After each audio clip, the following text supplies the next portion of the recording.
লেবাননকে প্রস্তুর যুগে পাঠানোর হুমকি ইসরায়েলের। এবার শুনুন বিস্তারিত। কোরআনের উত্তেজনা বৃদ্ধি পাচ্ছে ইসরায়েল এবং লেবাননের মধ্যে। সম্প্রতি লেবাননে ইরান সমর্থিত সামরিক সংগঠন হিজবুল্লাহর বিরুদ্ধে সতর্কতা যুদ্ধ ঘোষণা করেছেন ইসরায়েল। এর মধ্যে লেবাননে হামলা চালানোর অনুমোদনের বৈধতা দিয়েছেন দেশটির প্রতিরক্ষা বাহিনী আইডিএফ। তবে হিজবুল্লাহ ছেড়ে দেওয়ার পাত্র নয়, তারাও পাল্টা আক্রমণে হুমকি দিয়েছেন তেল আবিবকে। এর মধ্যে বৃহস্পতিবার ইসরায়েলের প্রধান প্রতিরক্ষা মন্ত্রী ইয়োভ গ্যালেন্ট লেবাননকে প্রস্তুর যুগে পাঠানোর কড়া হুঁশিয়ারি দিয়েছেন, কিন্তু এ ধরনের হুমকির বিরুদ্ধে ইসরায়েল সতর্ক করল তাদের দুই মিত্র দেশ যুক্তরাষ্ট্র ও জার্মান। এর আগে এবং ইরান সমর্থিত হিজবুল্লাহর মধ্যে অন্তঃসীমান্ত উত্তেজনা বেড়ে যাওয়ার গ্যালেন্ট জোর দিয়ে বলেন যে আমরা যুদ্ধ চাই না, তবে আমরা প্রতি পরিস্থিতির জন্য প্রস্তুত নিয়েছি। তিনি আরও হুমকি দিয়ে বলেন, হিজবুল্লাহ খুবই ভালোভাবে বুঝতে পারে যে যুদ্ধ শুরু হলে আমরা লেবাননকে ব্যাপক ক্ষয়ক্ষতি করতে পারি। যুক্তরাষ্ট্র, জার্মানি ইসরায়েলের পরিকল্পনা নিয়ে উদ্বেগ প্রকাশ করেন। বার্লিন, ওয়াশিংটন জানিয়েছেন যুদ্ধ আরও প্রসারিত হলে এর ফল কী হবে তা নিয়ে তারা উদ্বিগ্ন। মার্কিন প্রতিরক্ষা সচিব লয়েড অস্টিন ওয়াশিংটনে ইসরায়েলি প্রতিরক্ষা মন্ত্রীর সঙ্গে বৈঠক করে বলেন, ইসরায়েল ও হিজবুল্লাহ মধ্যকার একটু যুদ্ধ মানে তা আঞ্চলিক যুদ্ধে আকার নেবে। কূটনীতিক পথেই এই উত্তেজনা কমাতে হবে। এরই মধ্যে জার্মানির পররাষ্ট্র মন্ত্রণালয় সব জার্মান নাগরিককে লেবানন ছেড়ে চলে যাওয়ার অনুরোধ করেছে। বুধবার তারা জানিয়েছেন ইসরায়েল এবং লেবাননের মধ্যে উত্তেজনা বাড়ছে।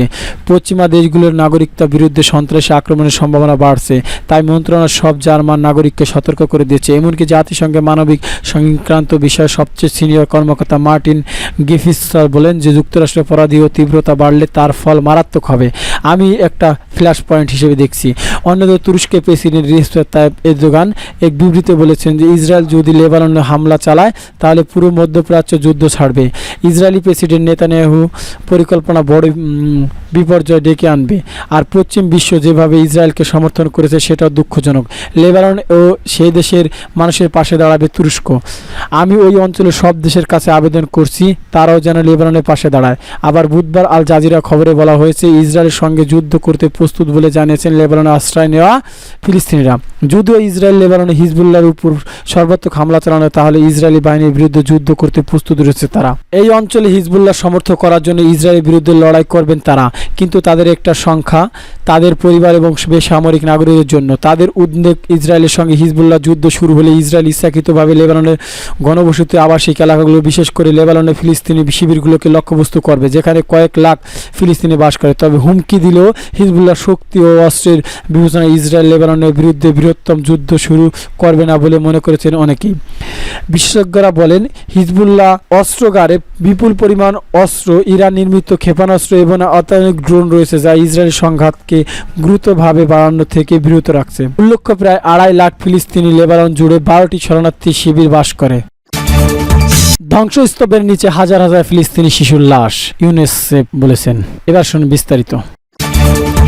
ফিলিস্তিনি অবরুদ্ধ গাজা উপত্যকার হাজার হাজার নিখোঁজ শিশুর লাশ ধ্বংসস্তূপদের নিচে চাপা পড়ে বলে জানিয়েছেন জাতিসংঘের শিশু বিষয়ক সংস্থা ইউনিসেফ। বুধবার সংস্থার উপনির্বাচিত পরিচালক ডেট জাইবার জাতিসংঘের নিরাপত্তা পরিষদের শিশু সংস্থা সংঘাত বিষয়ক বৈঠকে একথা জানান। সশস্ত্র সংঘাতে শিশুদের বিরুদ্ধে সহিংসতা, অধিকার ও লঙ্ঘনের বিষয়টি জাতিসংঘ প্রধান সম্প্রতি প্রতিবেদনের উপর জাতিসংঘ নিরাপত্তা পরিষদের বিশেষ সভায় বক্তৃতাকালে ডেট বাইবার বলেন, 2023 সালে 4,312 ফিলিস্তিনি এবং 70 জন ইসরায়েলি শিশু নিহত হয়েছে, যা পঙ্গু হয়ে গেছে বলে নিশ্চিত হওয়া গেছে, যা প্রতিবেদনে অন্তর্ভুক্ত হত্যা এবং পঙ্গুত্বের সমস্ত যাচাইকৃত ঘটনা 37%। কিন্তু গাজায় কর্মরত মানবিক কর্মীদের নিরাপত্তাহীনতা, চলাচলের বিধিনিষেধাজ্ঞার কারণে 2023 সালে 23,000-এরও বেশি শিশু নিহত এবং পঙ্গু হওয়ার ঘটনা এখনও যাচাই করা হয়নি।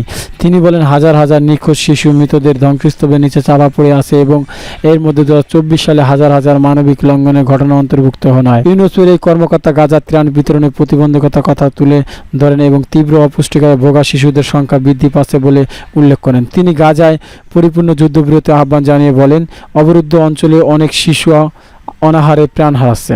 এদিকে গাজা চলমান ইসরায়েলি অগ্রাসনের মধ্যে 20,000-এর বেশি ফিলিস্তিনি শিশু নিখোঁজ হয়ে গেছে বলে সম্প্রতি জানিয়েছেন আন্তর্জাতিক বেসামরিক সংস্থা সেভ দ্য চিলড্রেন। সংস্থা গত সোমবার জানিয়েছেন তাদের মধ্যে অনেকে ধ্বংসস্তূপের নিচে আটকা পড়েছে, অনেকে আটক করা হয়েছে, অনেকে আবার অচিহ্নিত কবরে সমাহিত করা হয়েছে, আবার অনেকে তাদের পরিবার থেকে বিচ্ছিন্ন হয়ে গেছে। গাজায় 2023 সালের 7ই অক্টোবর থেকে শুরু হওয়া ইসরায়েলি আগ্রাসনে এ পর্যন্ত 37,765 জনের বেশি ফিলিস্তিনি নিহত হয়েছে, যাদের বেশিরভাগই নারী ও শিশু। এছাড়া এ পর্যন্ত আহত হয়েছে আরও 86,429 জন। সূত্র আল জাজিরা।